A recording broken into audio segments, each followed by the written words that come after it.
Sim, sim, eu acredito que sim.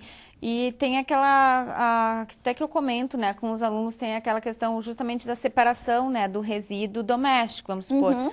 Aí as pessoas dizem, não, mas na minha rua não passa coleta seletiva, por que que eu vou separar o lixo, né? Então, acho que vem a prática justamente desde casa, né?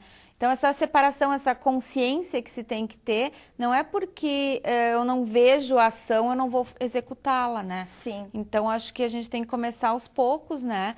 Para Isso tudo é conseguir ter... muito subjetivo, né? A gente Sim. não vê o resultado ali na hora. Isso eu acho que é o mais difícil de Então, trabalhar, talvez. O difícil é a questão da conscientização, né? Então, essa conscientização tem que ser, eu digo que é uma semente que ela tem que ser plantada e tem que ser regada continuamente, né?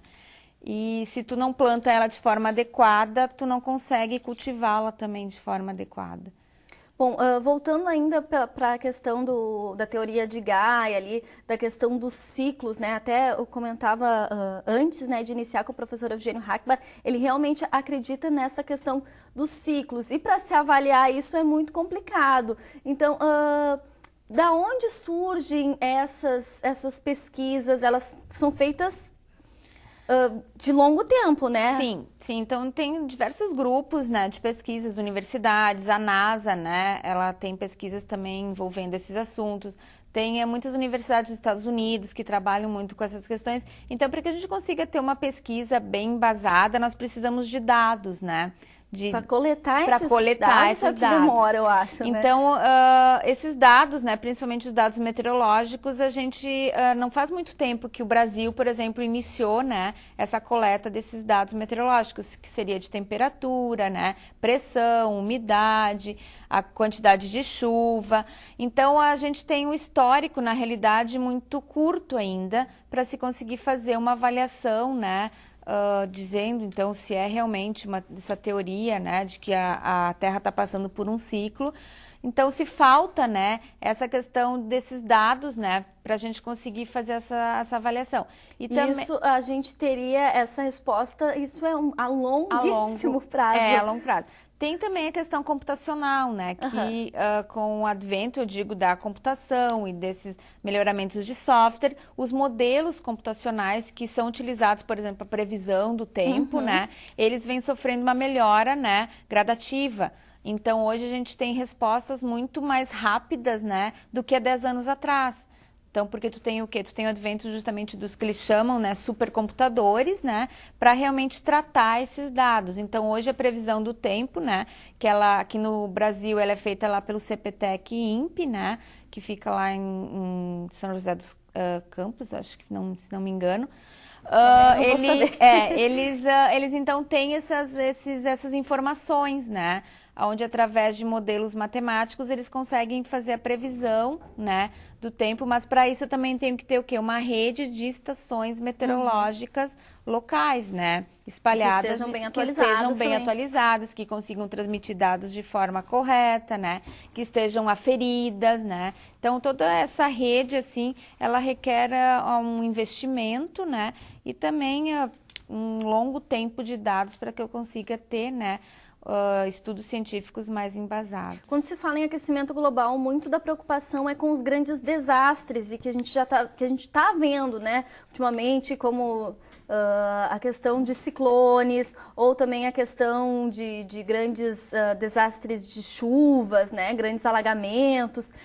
Também com essa questão da previsão do tempo mais correta ou mais precisa é a palavra, isso também ajuda a prevenir ou remediar esses desastres. Eu acho que ele ajuda a questão assim, a prevenção é um pouco complicado, né? Porque tu vai estar trabalhando com a questão climática. Mas ela ajuda a evitar... Ou se preparar melhor. Se preparar melhor. Ela ajuda, às vezes, alguns desastres, né? Que não ocorra, então, a questão dos desastres. Eu acho que aqui no Brasil, essa questão dessa previsão, né, principalmente com os ciclones que se tem, ela é muito incipiente ainda, né?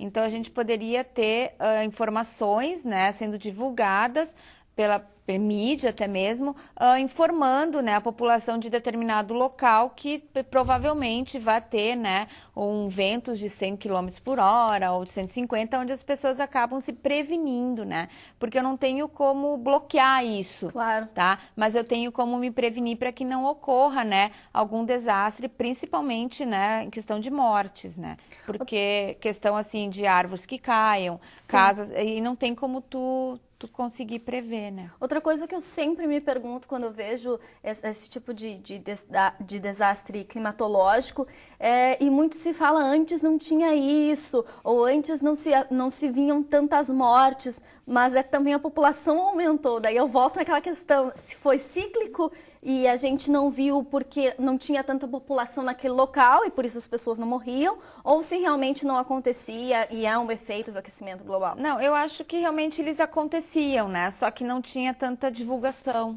né? Então, porque tem... E nem tanta população, e nem talvez, tanta ao população. redor. Em alguns locais também, por exemplo, as questões de cheias, né? Então, as questões de cheias, elas, de certa forma... elas afetam a população ribeirinha, né? Claro. Então, na realidade, essa população, ela invadiu uma área que era a área de cheia, né, do rio, do curso do rio. Então, às vezes a gente se pergunta, né, será que realmente essa questão da urbanização não foi muito acelerada, né, e acabou invadindo o espaço que já era daquele rio? Então, tem essa questão também que a gente às vezes tem que se colocar.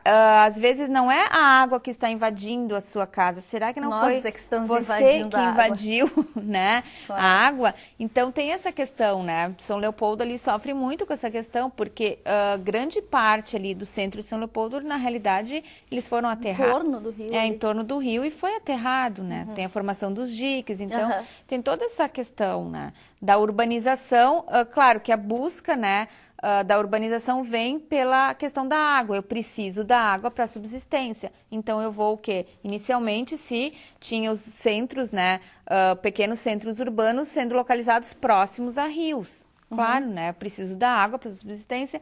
Só que daí, de certa forma, tu vai aumentando e tu acaba invadindo um pouco o espaço desse rio. E esse rio, ele tem um espaço que a gente chama um espaço de cheia, né?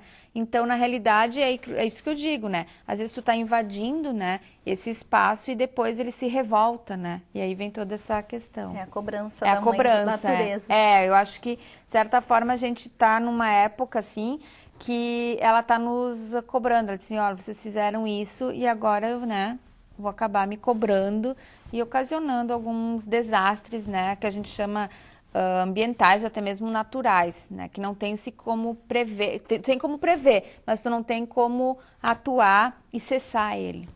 Bom, professora, obrigada pela atenção e acho que o principal, então, é a partir de agora a gente buscar essa conscientização, né? Isso. Eu acho que essa conscientização que eu digo ambiental, né, ela talvez eu não consiga observar, né, os resultados logo.